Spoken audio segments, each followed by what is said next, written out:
Hello and welcome back, everyone. Scootsy16 here with another episode of the Chem Lock League, and not a good start to Season 3 for the Tundras. We get swept by the Foresters. That stings. At home, and in fact, and that stings even more. Both of our ace starters struggled to hold down the fort, and our offense is dead in the water with only 2 runs total, 1 in each game. And now we get to face off against our former pitcher in Leonardo Owens and the Rakers, who are sitting at 2-0. They're looking for a little bit of payback after we beat them up to sweep them in the first round of the playoffs last year. And I'm not feeling great. We will have our rookie, Gabriel Wankerstein, on the mound, 23-year-old B-plus starter, who actually pitched behind Emmy Dixon just because she is a former MVP. She pitched pretty well. She did give up 2 runs early, but she settled down really, really well. Unfortunately, we just could not support her defense or on the offensive side of things. So we are going to move things around just a little bit. I'm going to put Get Wrecked back at on the bench for now. We'll put Brock Kramer back in at first base. We'll see if he can do better now that his mojo is settled back in. Let's try switching up Christian Black with Raiden Coleman. I don't think Black's been doing. Oh, I guess he's 2 for 5. You know what? I'm gonna keep him in the lineup. Actually, oopsie, that's not how I want to do it. I'm gonna keep Christian Black in the lineup just because he has been playing decently well. So no need to penalize him for that. But I don't know what to do with this lineup right now. I just feel like there's not a good place for anybody, and I don't know how we get it to work right. Let's just see how it goes. Let's get ourselves ready here as we'll be facing off against the Rakers. We are at home, so we'll use our alternate home uniform, and let's go ahead out to Stade Royale night game for Game 3 of the season, and we have someone who's juiced, we have someone who is on fire, and someone who's locked in on the Rakers side of things. Things are stacked against us right now. We'll see if we can capitalize against Leonardo Owens. He was not great for us last year, so maybe that's something we can build off of. It also depends on how Wankerstein does as a rookie. Having to face off against Rena Marin, who is juiced here today. She's getting her first at-bat of the season. Tier 2 Steeler. She's been on the Rakers for a little while now, if I recall. 1-1 count here. Wankerstein raw, no traits for him. Great velocity, average junk, and accuracy. He gets his first strikeout of his career. We'll get that ball as he gives himself a little momentum boost here to start the game. 1 strike out and 1 out here for Sarai Williamson. Sarai grounds on the first pitch to first base, and Kramer walks to the bag for out number 2. Nobody on, 2 outs for Drew Dropkin. He's batting .667 with 1 home run and 3 RBIs. Tier 2 high pitch here. We'll see what Wankerstein does to address it. Starts with a high pitch, so challenge right out of the gate. Gets a called strike. That's a curveball looping way far in for ball 1. And a high pitch sent to deep right field. Tries to challenge him again, and the veteran center fielder does the damage we expected here. He stays on fire as he goes 406 to right field, opposite field shot. And just like that, the Rakers take an early lead. And now we see Gusto Brock. Gusto comes in locked in, batting .571. First pitch swinging, and he misses that for strike 1. He has tier 2 bad ball hitter, and a liner to Stevens ends the inning. So Wankerstein maybe tries to get a little fancy against the red-hot Dropkin, and he pays the price for it. So we're down 1-0 early. Kind of a trend this year. I believe we've allowed runs in the first inning of every single game so far. And now we'll see what Owens does against rookie Aiden Rubio. 0-2 and tough out activates. He's batting .600. He will ground to third here. Horst Cordova is tense, but he still makes the play. So out number 1. And Harrington comes up. She has been very quiet since her MVP season back in season 1. And she laces the first pitch to right field, but it hangs up to Rena Marin. Easy play for her. 2 quick outs. Zeke Price had an incredible year, earned Rookie of the Year honors in Season 1, and he comes into in Season 2, he comes into Season 3 batting .250. Very quiet start to his year. We're hoping to him getting back on track. 1-2 count. Takes the ball low and away. Owens with the workhorse trade as this one's lofted into center field, and it will drop in front of Dropkin. So Zeke Price not really showing the power, but he dinks one into center field, and we have a 2-out single.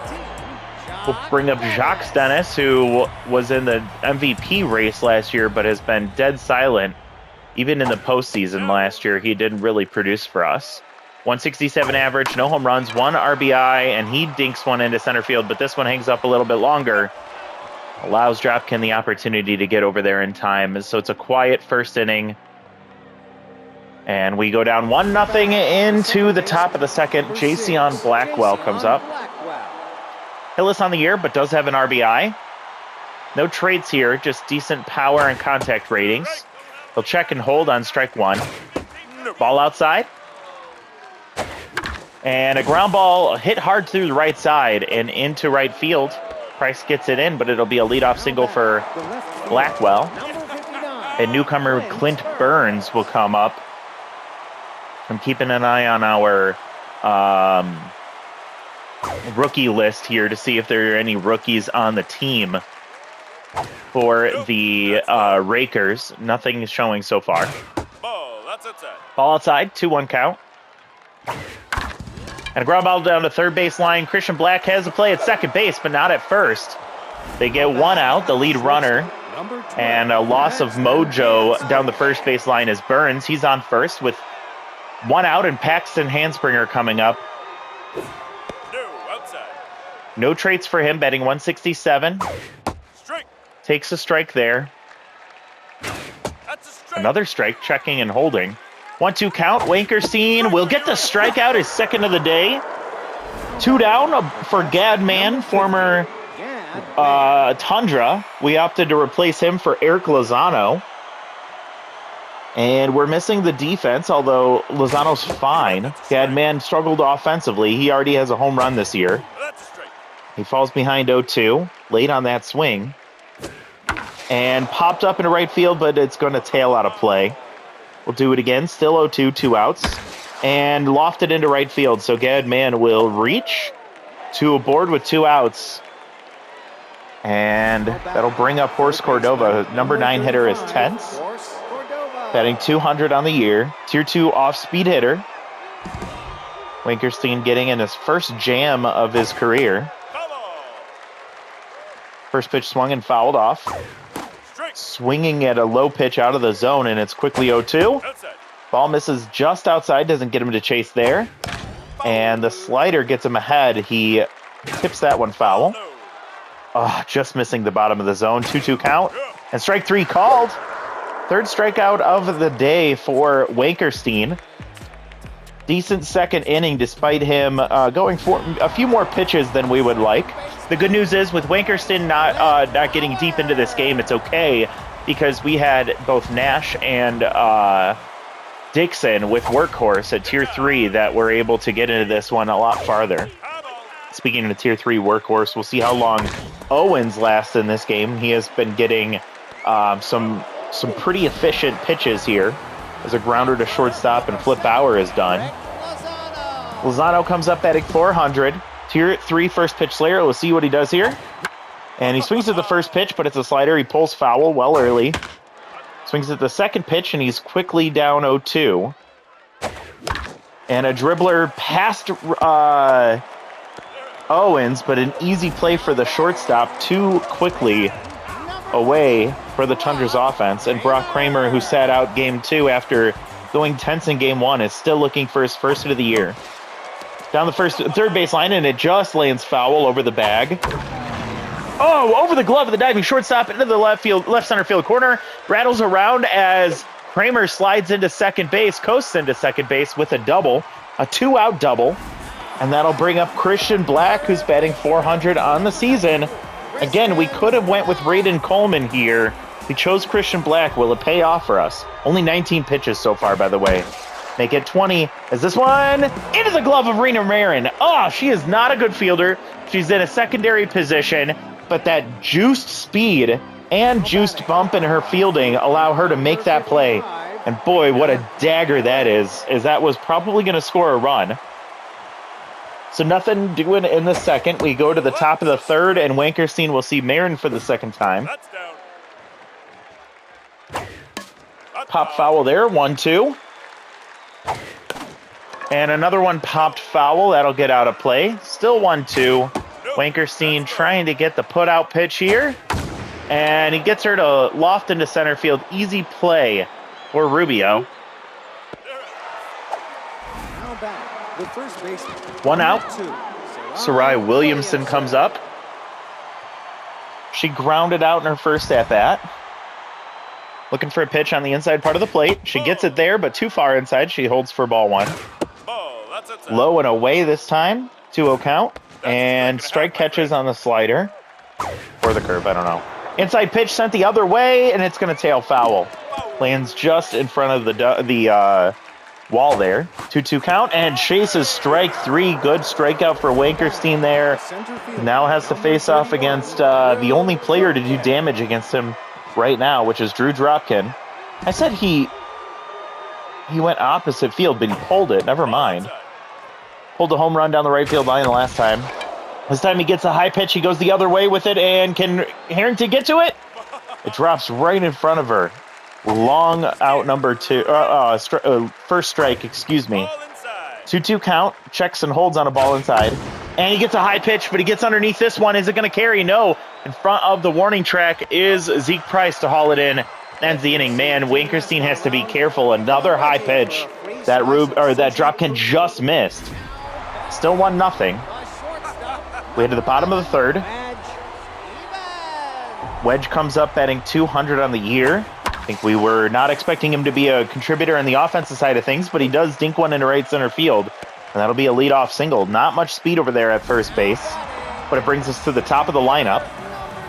Aiden Rubio with nobody out and a man on first, batting .500, but I believe he struck out last time. Ball high. No, he grounded to third. Outside pitch, he pushes foul. It's 1-1. Checks on strike two, and tough out will activate once again. 1-2 count. And down the right field, into the right field, into right field for a base hit, and we'll have two aboard for Adriana Harrington. There's a moment for her to finally wake up. This could be it. We're in a high-pressure situation. Owens has been coasting, but he's in some trouble right now. Harrington strikes a strike low. It's a 1-1 count. Ball misses. 2-1. Former teammates facing off here. Swings through strike two, and tough out will activate on the 2-2 count with nobody out and two on. Owens challenges her with a fastball. She swings over the top of it. Strike three, out number one. She just has not been the same since that MVP season in year number one. Price 1 for 1. Left stranded on first base.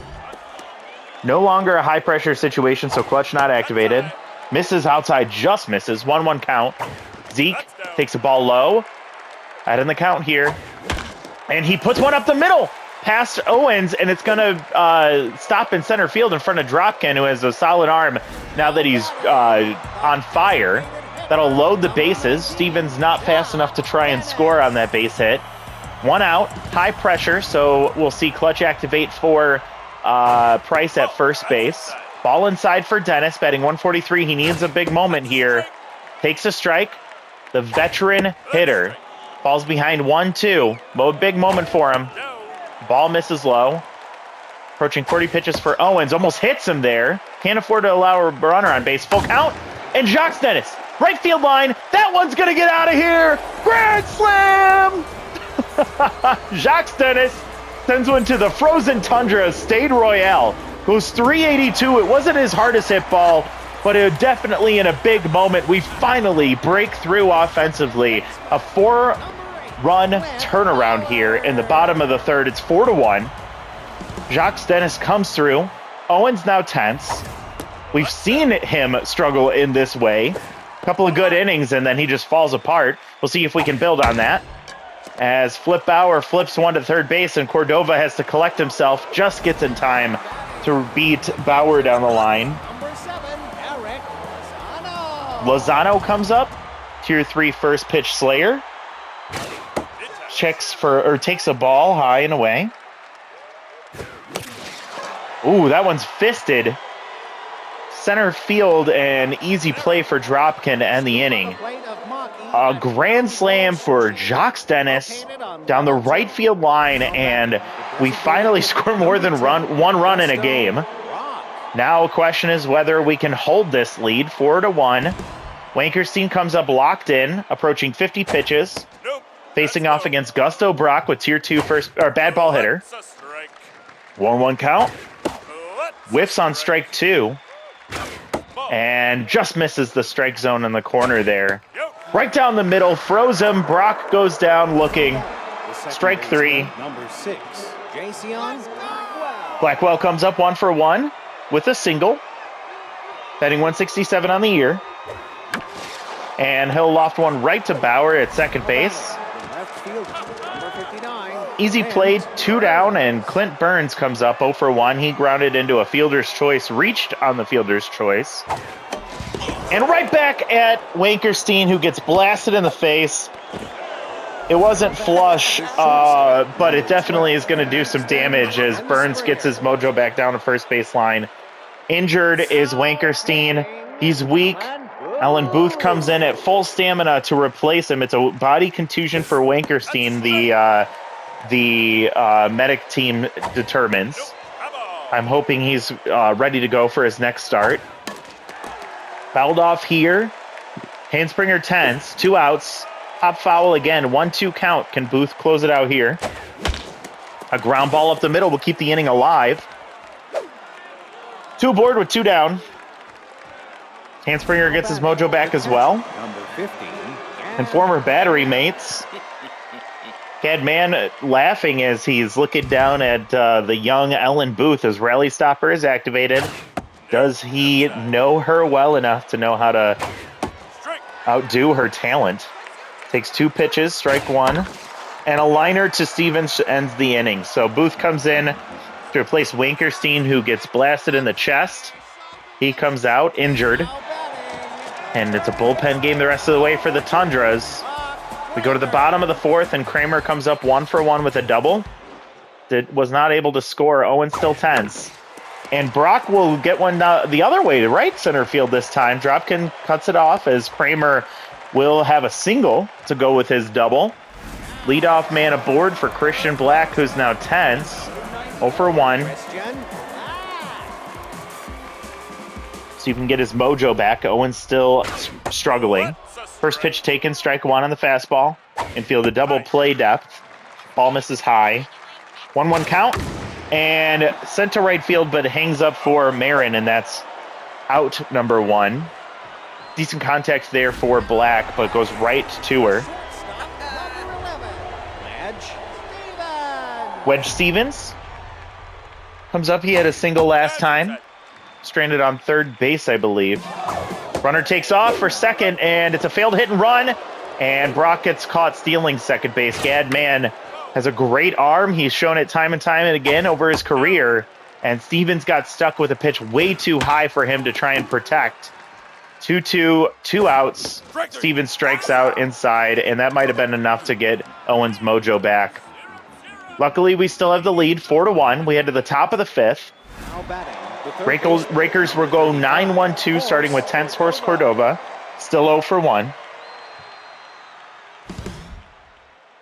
And off-speed hitter is activated for Horse. He gets an off-speed pitch, but it's a slow roller to Black. Black will scoop barehand and toss to first. Good at play for the third baseman despite being tense. Marin 0-for-2. Still juiced. Has not been able to reach base here to get take advantage of her stealer trait. Booth gets a first pitch strike at the bottom of the zone. Ball checked low. I don't know where that one missed. Ball at 2. That one was in the same spot. Called a strike. 2-2 count. Strike 3 called on the slider. So Ellen Booth was putting on a clinic there. Williamson 0-for-2. High pressure situation here. And Booth about to throw her 15th pitch. Contact first lefty's activated. She's already a good contact hitter. And she's going to ground to shortstop. Stevens with an easy play. 1-2-3. Go the Rakers in the 5th. Ellen Booth has come in and done a really good job to shut down the Raker offense after Wankerstein got hit. She allowed a hit to her first batter face, and from that point, she has shut it down. 4 straight batters put down for Booth. That's a strike. Rubio coming up for his 3rd at-bat of the game. That's inside. I believe he's 1 for 2, excuse me. Strike 2 swinging, and a tough out activates 1-2 count. And a ground ball foul. Pop foul again. 1-2 count. Owens still in this ball game just through his 61st pitch. Back to neutral mojo after the strikeouts in the last inning. Full count for Rubio. And a base hit up the middle just past Owens' face. Probably thinking he was about to experience the same thing as Wankerstein. He loses mojo. He's back to 10th. And Harrington will come up. She, surprisingly, is not 10th despite a really tough start to her season and day. Chases way outside. Tough out activates. 0-2 count. And she grounds on a ball that was too low. It's foul. 0-2 still. No, inside. Low inside ball 1. High. Ball 2, she checks and holds. Ball in the dirt. Full count now for Harrington. Great speed on first. They check on the runner. Back safely. Ball ground. Oh my God, she swung at it. And then she'll ground out to 3rd base. That was ball 4 she swung at. Runner was going on the pitch. Takes advantage of second base easily there. Cutting off the chance for a double play, but there's 1 out and a runner on second for Zeke Price. Nope. Dinked a base hit last time. I believe he's 2 hits now. Yeah, 2 hits. 3-0 count. Does he get the green light? That's a strike. He does not, and it's a strike that just barely catches the corner. 75th pitch is pulled foul. Full count here for Price. Oh, God. Price takes strike 3. It was a slider that just catches the outside corner. And I don't agree with the call, but I think it's close enough that Price should have protected, and he didn't. Jacques Dennis now comes up with a runner on second with 2 outs. Here he has the grand slam against Owens earlier. That's a strike and a half, my friend. There's a strike. 1-2 count, 2 outs. And Dennis chases outside. The slider has been tempting for a lot of these hitters. Ball inside. 2-2, 2 outs. Runner on second. Jacques holds. Full count again.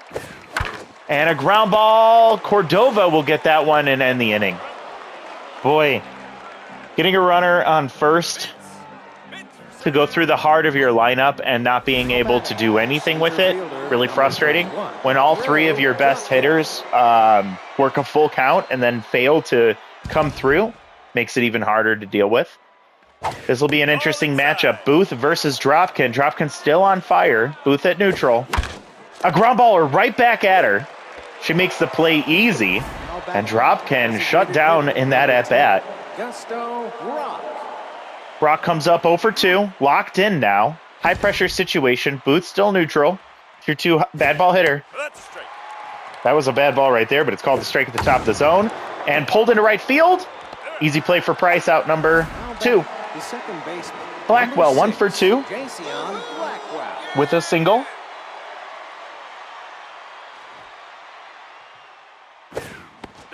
Ball low and in, or low and away, excuse me. Misses again outside. Ellen Booth over 20 pitches. 3-0 count. 4 straight pitches for ball. Now batting, the left fielder. Ugh. 59, That didn't look good. Booth stays out there for Burns.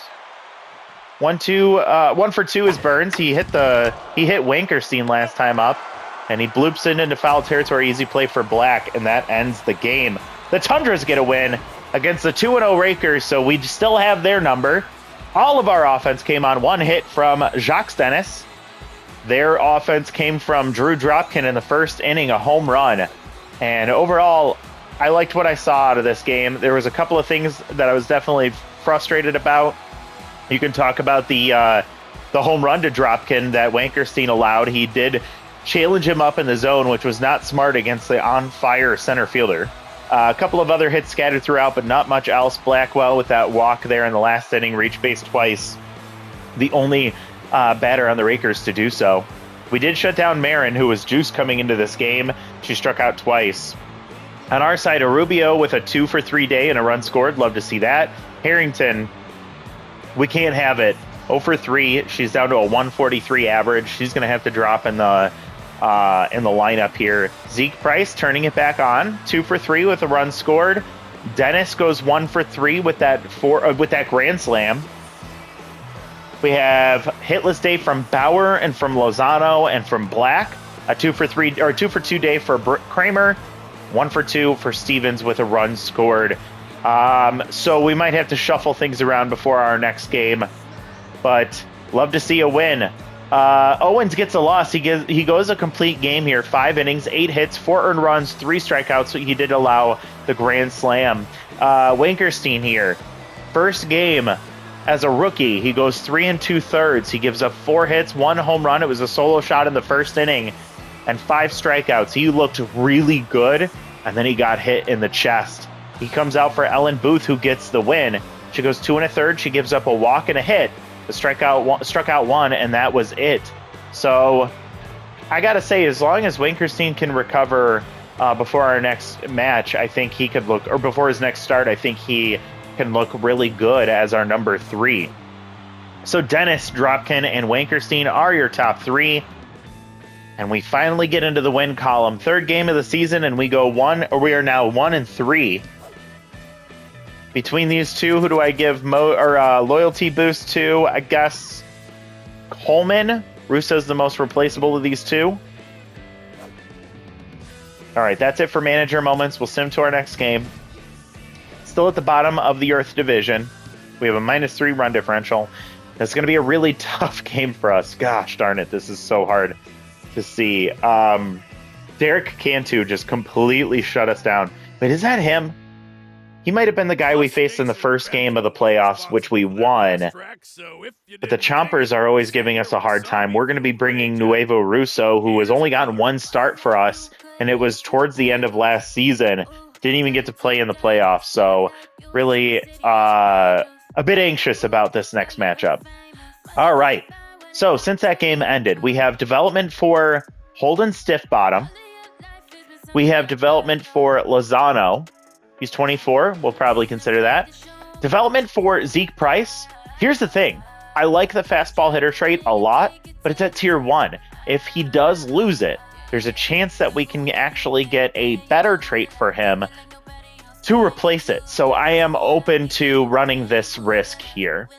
And we have +1 speed for Ellen Booth, which is not helpful at all. Let's see where our development options are at. We're not doing this for Kramer. We're not risking the Butterfingers trade.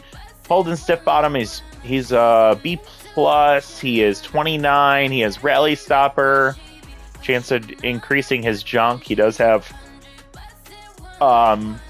3 junk pitches. Excuse me. I'm going to come back to this one in just a second. Eric Lozano, power, speed, contact, power, speed, and contact. He doesn't need the speed, but a power boost and a little bit of contact is always helpful. Aiden Rubio, we're definitely going to do this one for him. The drop in 1 speed isn't that big of a deal. And if he can play all 4 infield positions, that would actually be really valuable for us. Nuevo Russo, we're not going to do that one for him. And then Zeke, we already talked about this one. So I'll wait for next game for this one for Zeke. But Rubio, Lozano, and Stiffbottom are all coming due here at 19% chance to leave. So we for sure are going to do this one for Rubio. Let's do it now. So +4 contact, -1 speed down to 94. Will he get the bonus contact? No, he will not. Will he get a chance to play all 4 infield positions? No, he won't. Max loyalty now. And all of that for 4 contact and -1 speed. Lozano, young, still developable. The worst, he gets 2 speed, 1 power, 1 contact. I'll take that boost any day. Will he get the bonuses? Let's see. Let's try for power first. 25% chance. He will not roll it. And I don't care if he gets the speed or not. He does not get it. So, and he maxes out his loyalty. All right. I think I am gonna do this one for Stiff Bottom here. I think it's worth it to develop him as a B plus to go along with Ellen Booth. We want to make sure that he gets used in addition to Ellen. +4 junk, +1 fielding, -2 velocity, and +4 won't get the roll there. All right, so he's now an A-, which is nice. And he's actually, is he now better than Ellen? Oh no, Ellen is an A. Couldn't remember. So an A- to go with Ellen Booth the A. And again, we paid the extra money here so that we could use Hold and Stiff Bottom. So Ellen should not come in for the next game or two just because she needs a stamina recovery after pitching 24 pitches in that last game. All right, so we are approaching the quarter mark of the season. Feels like it just started. And we will be facing off against the Chompers, who knocked us out of the playoffs last time. Let's see what the lineup will look like for this game. All right, so Harrington has got to drop. I'm just going to move her down here for a second. Black needs a day off. We'll put Coleman in there. Let's bring Kramer back up here. Let's put him in the 2 spot. Price stays 3. Dennis at 4 is fine with me. Bauer hasn't been producing. Let's move Lozano behind Dennis. Drop Bauer once. Coleman behind him. Actually, let's put Stevens in front of Coleman. You know what? Coleman, you can get in front of Stevens here. And then Adriana Harrington is going to bump down to the 9 spot. You know, what's funny is if you take out their actual production, like just pretend that the production or the lack of production hasn't existed, look at this lineup. Like Rubio with the power and the tough out boosts, those look really, really nice for him as an offensive player. You have Brock Kramer, looks pretty solid as a number 2. Zeke Price looks elite. Then you have Jacques Dennis with tier 3 bad ball hitter. You'd think he'd be able to produce. RBI hero and first pitch slayer for Eric Lozano maxed out. That would make him a really powerful hitter. And you have Bauer, great contact, solid power and fastball hitter. Braden Coleman, good contact hitter. Like, obviously the power is what's lacking here. We have a lot of hitters that are like Coleman and Bauer and Stevens, where they have high contact, low power, and speed. But it's still talent, right? And then Harrington. Why is she struggling as much as she has? It's just so frustrating to see. But that's the tangent that I'm done going on for now. And next game will be at home. Let's go back to our standard home uniforms. It's been a minute since we've seen those. And let's see what we can do against the Chompers, who will be our opponent for this next one. I'm curious. Let me see. If we go to the Chompers and we go to Cantu here. So Nova Conley and Vern Friendly are the ones that shut us down last year in those in games 2 and 3. But Derek Cantu, I believe, is the one we saw at the end of the last season and in the playoffs. Yeah, he didn't pitch well. Super Mega Radio. I think that's right. I don't know. Let's see if they have any rookies on the team here. So they have Drake and McCormick. New. They have Splits and Fitzpatrick and Vanamakia. Those are all experienced. We have McMillan, we know. McDowell, yeah, we know. And Doyle Grayweather, not a rookie. We have Wixit Porchetto, we know. Cern Tedson, we know. It'd be really interesting on a tier 3 discipline team. Rasmussen, I think he's was on the team before. Sexton, no, he was almost an MVP. Edison Fair is a rookie, so he'll be interesting to see for the first time. And then on the pitching side, let's see. I think Frigate was on their team last year as well. They have, let's see, Nia Mayo is a rookie, so she'll be scary if we have to see her. Let's see, Drummond, we've seen, and that's it. Oh no, Julian Homegrown is also a rookie. So they have tier 3 Tier 3 Scholarly, and they only have 3 Tier 3 traits, and it's all in their bullpen. So Scholarly not getting the boost that you'd want it to. They're also not getting a boost out of their Spirited traits, so that's actually going to really hurt Splits, Logan, and Friendly.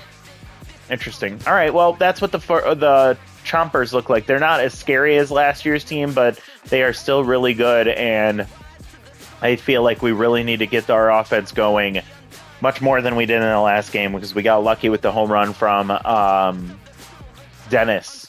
All right, well, that's how this game and this episode will end. Thank you so much for watching. If you enjoyed the video, please like it down below. If you have not done so already, please subscribe to the channel so you can see more of the content. If you haven't been following, on Saturdays, I have been dropping season-long videos. They're less than an hour long, but they're season-long Dig Efordo Road to the Show series that I'm doing. We're just trying to develop him as much as possible to turn him into an S-tier player, see how successful his career can become. So if you haven't done so already, go check out that series. And if you have ideas for other series you'd like to see on the channel, please let me know in the comment section down below.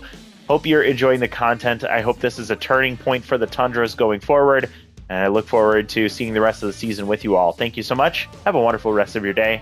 We'll see you next time. Bye, everybody.